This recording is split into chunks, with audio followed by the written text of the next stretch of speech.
Hey painters, it's Ruby here, and today I'm going to teach you how to paint these majestic mountains. We're going to be using mainly a palette knife. It's going to be super easy and fun. Let's get started.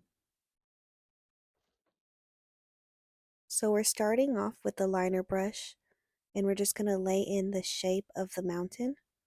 I'm using a dark color, a little bit of phthalo blue, black, brown, and you really could use whatever color depending on the color of your canvas, landscape, or sky in this case. I like to stick to the color that I'm doing the sky, so that's why I added a little bit of blue to these darker colors. But if you want, you could always do like a lighter brown. It really just gives different vibes to your mountains.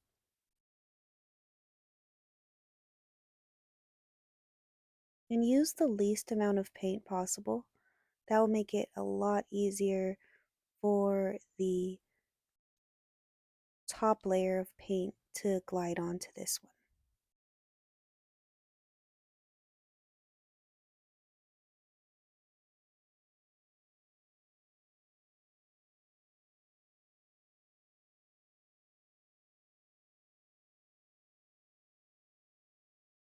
I want to get some practice in today, so I'm doing like 5 mountains.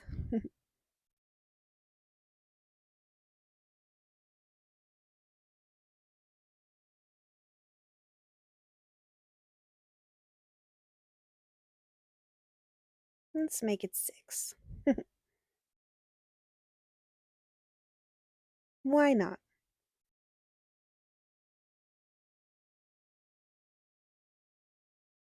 Alright, so now you're going to get your palette knife and some titanium white. I've added just a slight bit of phthalo blue to warm it up a little bit. And now we're going to start making the light where the light is hitting onto the mountain. And you're just going to get a glob of paint and barely touch the canvas.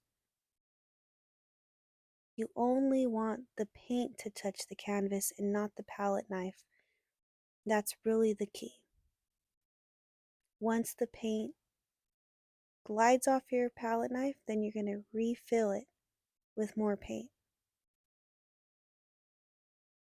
And just pull down in a downwards direction.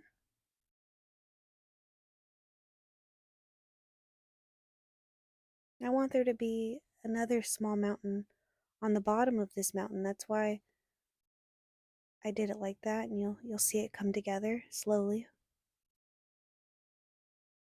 I'm just defining the line of where this mountain is.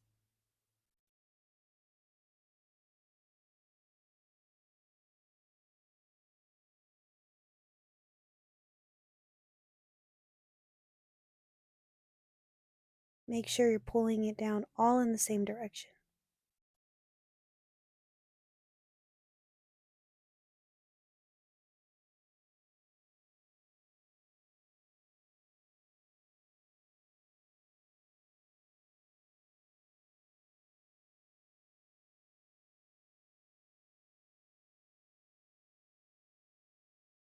This one's going to end up being behind the big one, so I don't really have to worry too much about the side of it.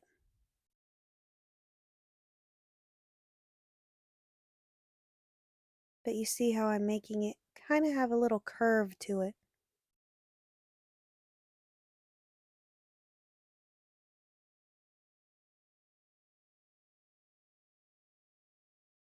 Think of the palette knife like a feather. You really just want to use a couple of the hairs to touch the canvas. And in this case, the hair is the paint, if that makes sense. Honestly, I'm still getting the hang of it myself, and it's been a few years.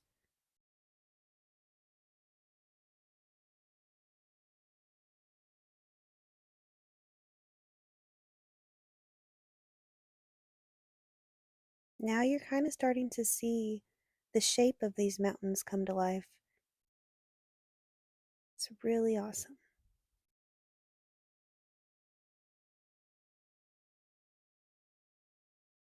And if you want to do northern lights, similar to the ones here, definitely check out my tutorial on that.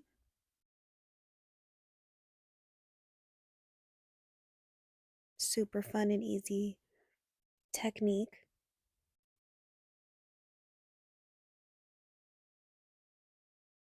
And I always want to make sure I have enough paint at the bottom of these mountains so that I can mist it up at the end. Give it like a foggy look. Finally working on the last little mountain. And then we can start on the shadow. And with the shadow color, it's going to be the same titanium white, just with a tad bit more phthalo blue.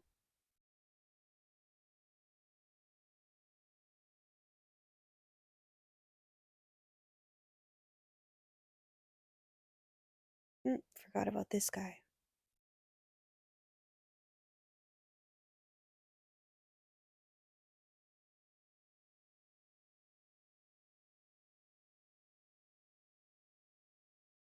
Now we can go into this shadow color.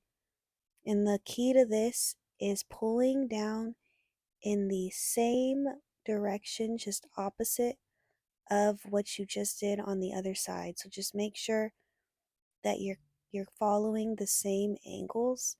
That way it looks like a real mountain.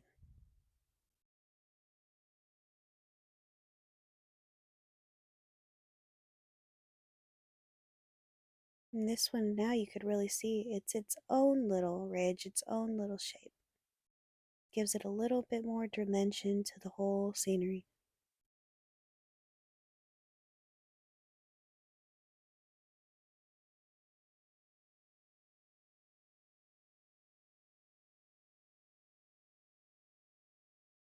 Adding a little bit more titanium white here just to fill it in.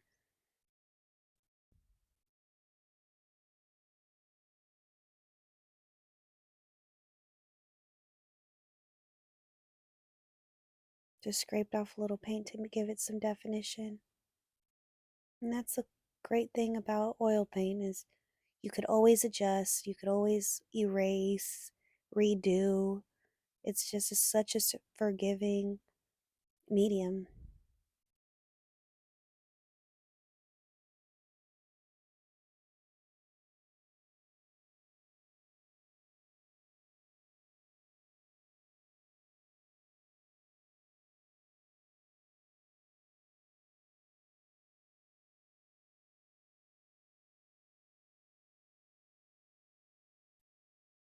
Definitely just adjust to your preference. I wanted to add some more titanium white to make it just pop more distinct, and I think that definitely helped.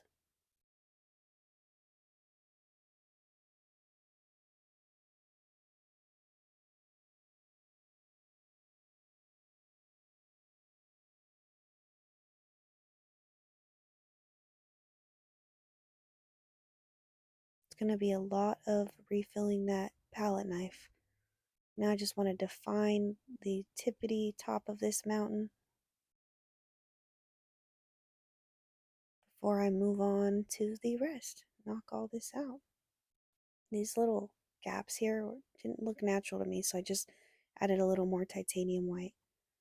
Now we're going to go in and we're pulling in a sideways direction, giving the shadow to this mountain hiding behind the monster. Same thing with this one. We're just pulling the opposite direction of the white that we just applied. So it kind of looks like it's falling down from that side. With these smaller mountains, I like to use the side of my palette knife. It really helps you get into these small angles.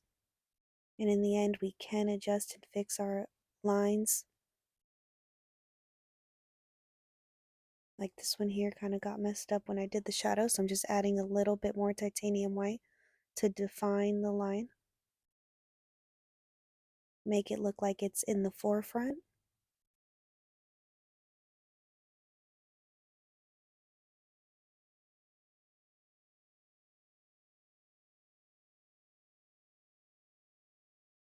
And as you could see, it's like a baby blue color and it really goes with the sky. This blue shadow wouldn't work with any landscape. It really depends on what you're working with. What colors, rather, you're working with on your painting already. But this color scheme is great for like winter scenery. Who doesn't love snowy mountains?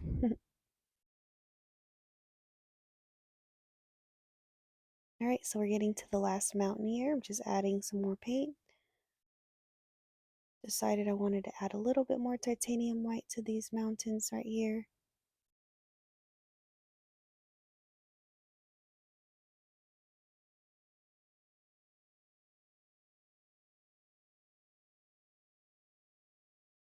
It's really starting to come together.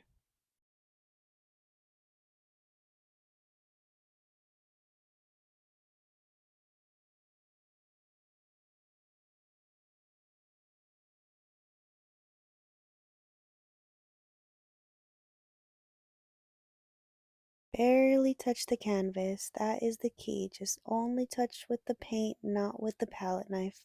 And that's what's going to give you these distinct little grooves and textures. At this point, you finished 6 mountains. You're a pro.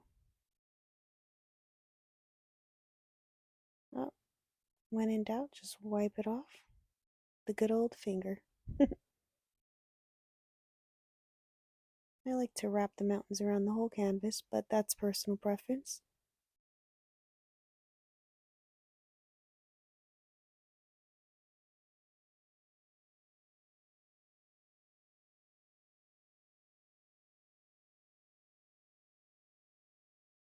Final step here, we're just going to use our blending brush and tap at the bottom of the mountains. This is going to create a nice misty area, give it some depth once you add the bottom of the landscape, and it's super easy.